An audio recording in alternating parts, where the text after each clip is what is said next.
Welcome back to the podcast, everybody. I'm your host, Brother Sean Brumfield, and I got Brother Ryan Brown with me. Hey, everybody. And we got a special little episode here for you. I got two guests here. I got my beautiful wife, Lissa. Hello. And my mother-in-law, Tricia. Hello. How are you guys doing today? Doing okay. Good, pretty good. Yeah, a little nervous. Excited, yeah, A very little nervous. nervous. Yeah. No, guys, we got a special episode. We are wanting to promote not just ministry, but also, we live life with the Christian perspective. And today we have Tricia's mother-in-law, and she has a business, Keeka's Closet. And I'd like to just kind of look around and get her perspective as what it's like being a Christian business owner, and have some questions for her.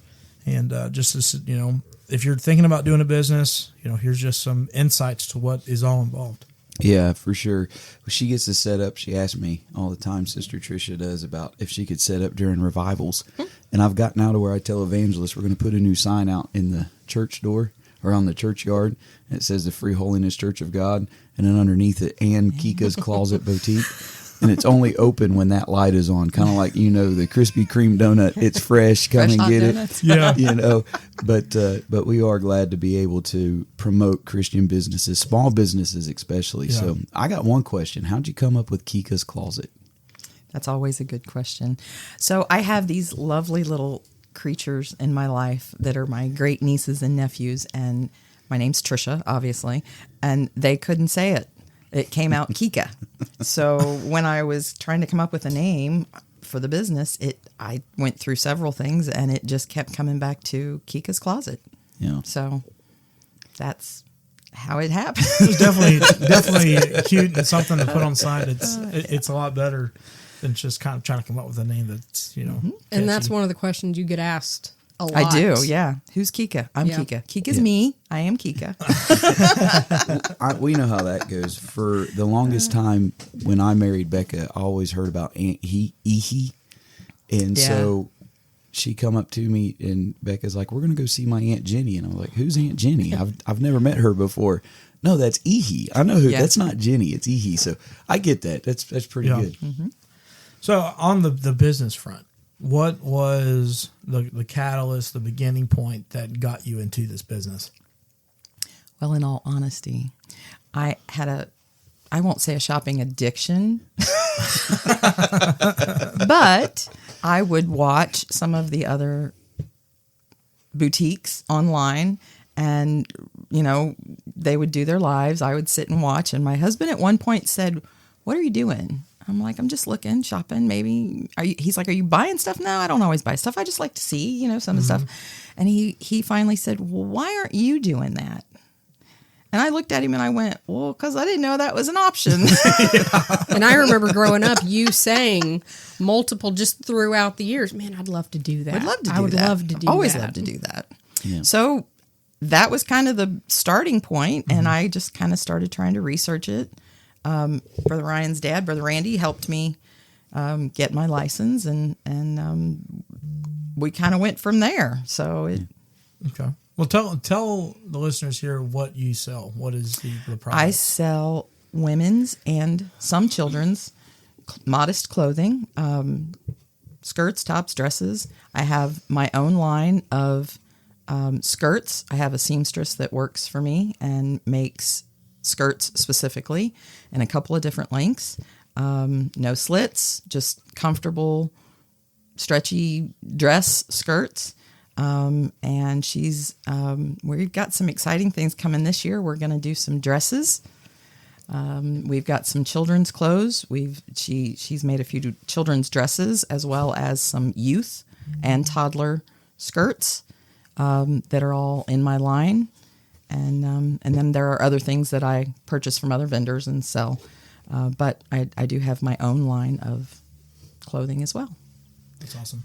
it's pretty funny because as we're talking here, I can look in my own vivid mind here, and I can see how clothing from my wife's closet slowly changed to Keeka's Closet Boutique. Yes. I think I've made the joke that I am part owner of whatever. If she ever put stock out there, I've already got some stock in the company. But so what was the process like to get started in the business world? It was a lot easier than I thought it would be. Like I said, I knew, because you always have to collect sales tax, right? So that's your first step. You have to get a vendor's license so that you can, collect that and then pay it to the state, as well as, you've got to come up with a name. And then from there, it's just a matter of you start building your inventory, creating a logo, however you're going to do it, and all of your marketing materials. And then I did not start out with the seamstress. That I started, purchasing things and I actually had someone come up to me and offer, would I be interested in something like that? And of course I jumped on it because I literally was praying that something like that would happen. So that came not long after I got started. This person approached me, offered to do this, and we come up with some items, some skirts, some materials, and we just started going from there. And they are still with me working. Yeah, it's pretty awesome to see them come in with stuff. They always have little. Yes. I don't call them suitcases or whatever. Yeah. Them 31 or whatever they're called. Yes. Purses. With that being said, it's not. We kind of have a little script here we're trying to go, but out of all of that, what was the most difficult part of that entire process? Because some stuff come easy, some stuff is a little bit harder, and so you kind of got to press through some things. So probably the inventory port. It took me a little bit of time to figure out how to find some of the other vendors and find some things that I liked. Shopping, believe it or not, is difficult because you can get a variety, obviously, from one end of the spectrum to the other. So trying to find that great, modest middle, of things that you want to promote and sell is difficult sometimes to find. Well, shopping for modest clothes, period. Exactly. Is very hard. yeah, and you got to worry about quality too. And there's Yeah. and I try to be careful to buy most things that are, made in the USA. Obviously, some not all things can be, but they're I think as far as quality, I feel like maybe it's just the Christian community, but we feel like just because somebody puts out a product and they're Christian, we have to buy from them without even thinking about the quality. Because I went to some places that said they were Christian businesses and stuff like that, and I wouldn't recommend going back. So I think I think Scripture alone tells us that we're supposed to put in our best effort into those things, to be a good steward, and that goes into whatever we sell. It's got to be good product, good things that we put out there. Because if not, the world's going to get it. And I hate to see it go that way, but. Being able to have that perception and being able to put in all that hard work to get it. And I'm thankful for it. Yeah, for sure. For sure. So what was the response from the church? It's been amazing. I will say, and not just because you're sitting here, but my pastor and his wife have been my number one supporters. Absolutely. And all of the ladies here at the church, it's funny because sometimes my husband will be sitting in service and going, "Did you dress that one? Did you dress that one? Is that one of yours? Is that one of yours?" Every service is a Keeka's Closet fashion show almost. Yeah. It is. And I post pictures sometimes because there will be services where 2, 3, or more of us will be in the same outfit. Yeah. So I'm like, picture time, let's go.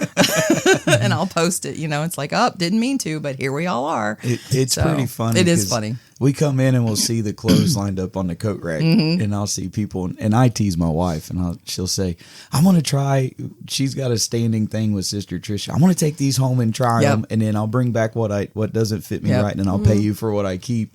Yep. And I was like, man, I'm going broke in this whole deal.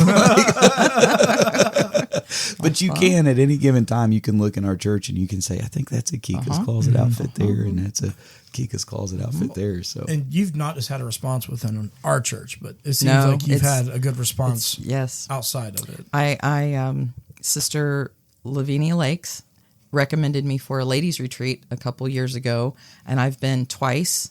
Planning on going back again this year, and they have been awesome to work with, those ladies. It's Lighthouse Ladies Retreat. I think it's Lighthouse, yes. Over in Indiana with Sister Beverly Nunn, and they are extremely easy to work with and receptive, and they show up and show out, and and it's great. It's great. What is the nerves like when you get set up for something like that?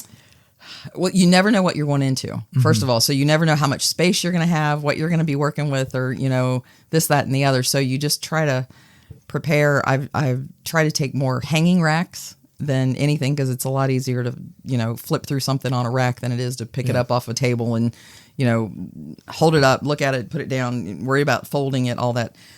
So it's easier to work with racks, but it's, you try to keep in mind, if you know what kind of space you're working with, then you can kind of plan. But sometimes you just have no idea how big of an area you're going to be working with. So you just kind of take what you can. I put out as much as I can. Sometimes I leave it, and what I can't get out, I leave it in the bin, shove it under the table, and then if I have to pull it out and say, "Wait a minute, I think I got that size under here," if they're looking for something. So and the ladies are really easy to work with. They're like, "Oh, okay, we'll work with that." I'm sure that there's a gratefulness for the need. I'm sure. Yes, yeah. They're always checking out. They're like, "Oh, do you have a website? Do you have which I do. I have a website. I have an email. I have all of those things. So they not only can shop with me there when they're at whatever the pop-up shop or whatever is.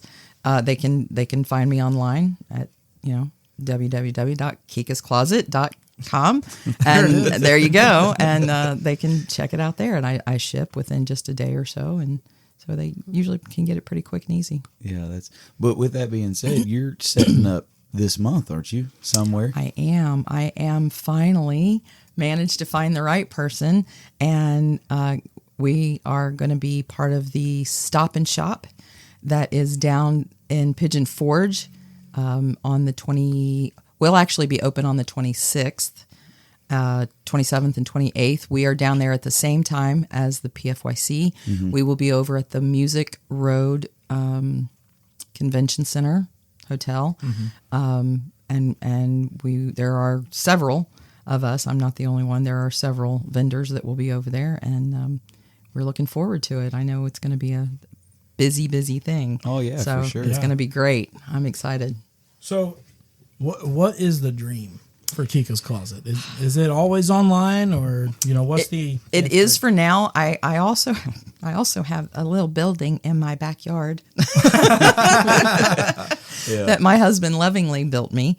I have a she shed, we call it, and it is set up with all of my stuff. And people have called me just on a whim and said, "Can I stop? I need this. I need to find this. I'm going here. I need to find an outfit. I need something." And they will, make an appointment and just come by. Or sometimes I'll have open houses and just have sales and let folks come in and shop and all of that. But my ultimate dream would be I do work a full-time job, but I would love to quit and just go full-time all the time. I would love a brick and mortar and just go for it. Yeah. Yeah. And you would be really good at it because, like I said, growing up, Mom was always the better dressed one. I mean, if anyone complimented my outfit, and still, if anyone compliments my outfit, it's something that Mom has given me, or it's from Keeka's Closet. I mean, she's you've always I wanted like to dress you're, people. You're I wife so do. doesn't good at buy it. any clothes anymore. I don't. She's just a walking ad. Yeah. Yeah. Walking Keeka's Even closet like we'll there. be going to the grocery store and like the cashier. I've got the I've women gotten will stopped look at us many and say, times. "Oh, where did you get that skirt?" And Lissa's like, And "Let she me has- tell you about somebody." Yeah, she has business cards card. that I hand out. Yep. And it's good quality too. Going back to that, the ones that your Precious Pearls My Precious Pearls line is the my skirt, ladies' skirts. and yes. the quality's very good. I play the drums, so sitting there at the drums, you can't really sit ladylike. I mean, let's be honest, and they hold up very well. And I wash my skirts after every use. Not everyone does that. I wash my skirts after every time, and they still wear good. Yeah, a lot of people say that it still feels brand new. Yeah, when they yeah, enter it's and wash good it and stuff. quality. So it is good quality, folks. So the only complaint that I have through the whole thing, which is what I've said from the start, because we do buy Keeka's Closet, but I come out with nothing in this whole deal. Yeah. I told her we'd have more stock in the company if there was some Some suits men and clothing ties. thrown in there somewhere. Hankies. At least hankies. I have looked several times, and the only thing stopping me is probably space. Yeah. At the Yeah. moment, Yeah. but I keep looking and keep toying with the idea that so don't hold it out. I may eventually have some men's items as well. So for anybody who is considering starting, what is some of the top advice that you would give somebody? make sure you have a good chunk of investing money for product, whether if you have a seamstress that you can work with that's going to make things for you. When you do that, you're looking at, like, I buy all of the materials that I want. I pick the fabrics. I decide what I want, if it's a solid, if it's a print, what color it is, whatever. And then I decide, what sizes to make.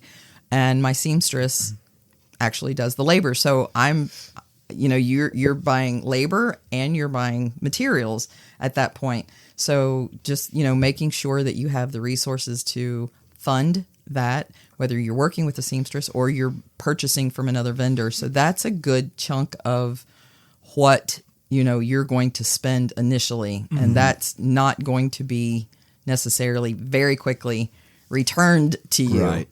Right. So it's going to have to be, a little bit of money that you can kind of let go for a little bit. And then, you'll start seeing it coming back at some point. So that's probably the biggest. It is a common misconception for people who think, I'm going to start my own business. Mm-hmm. And I'll put my money into it, but I'm going to get my money back almost instantly.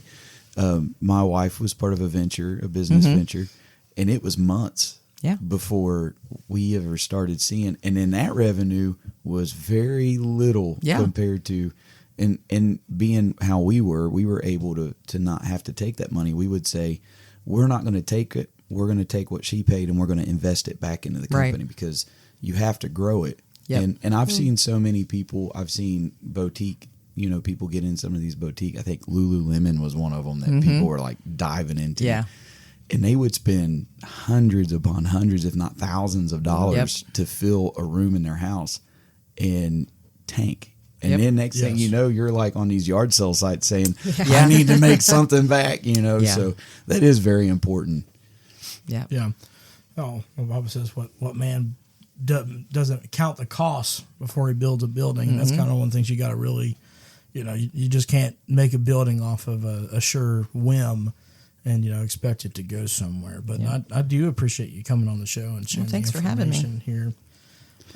So we gave out that she's going to be at the, what do you call it? The Stop and Shop. Okay, I was going to say sit and shop.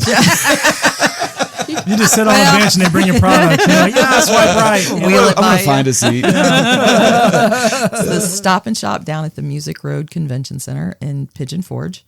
And we'll be there the 26th, 27th, and 28th. Yeah. And if you want to see any of her stuff before that, you can check her out online at www.keekascloset.com. Or, I'll give you a plug, we're having revival starting the 16th, and I will most certainly be set up then. Yeah, we start revival on the 16th. It's a Sunday night. We go to that Friday. I believe it's the 21st or somewhere like around that, in yeah. there. Brother John Cordell. So I'm sure we'll see some Keeka's Closet set up in the Absolutely. back room. For sure. So Sure, some people throughout the My week will seamstress wear is working on new skirts. So, yeah, it. See it before anybody else that's does. right. There you go. Need an Easter outfit? No, but I thank everybody for listening, and check out the website. See if there's something on there. I know you'll find that you'll be happy with the product that's there. They also make good Christmas gifts, by the way, or birthday gifts. Yeah, keep that in the back of your Speak mind. from experience. Yeah. But also, if you are at PFYC, come and see me and Brother Ryan. We're going to be there every service, and we'd love to be able to meet some of you guys and get to hear some feedback on what you think about the show. You can check us out, pulpitatthepew@gmail.com. You can also look us up at Facebook. Thanks for tuning in.